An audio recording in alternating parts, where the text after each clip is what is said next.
Gikakurat sa mga residente sa usa ka barangay sa Zamboanga City dihang nasiplatan ang usa ka dakong sawa sa suba sa barangay. Hinuon malampuson kining nadako. Ani ang report ni Efren Mamak. No. No. Flashlight. Agad ang flashlight. Agar ang flashlight. Taga rayali.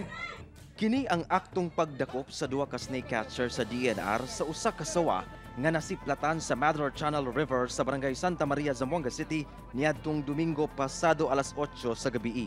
Gani misulay pa og suko lang maong sawa diyang gidakop og milikos pa sa kamot sa usa sa nagdakop ni ini. Ala to. Hala. Mapursas eh. Hinuon na dakpan gayud kini og makita pa sa video ang gidako ni ini.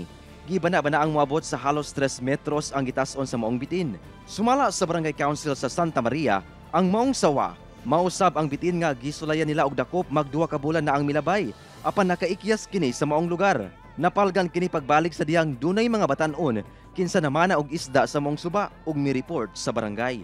Gidala na sa DNR ang maong sawa alang sa saktong pag-atiman.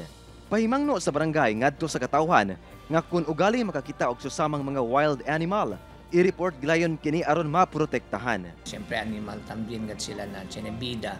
So we want them na akagayot puni kanila na para di ilagad lugar which is a forest kayo.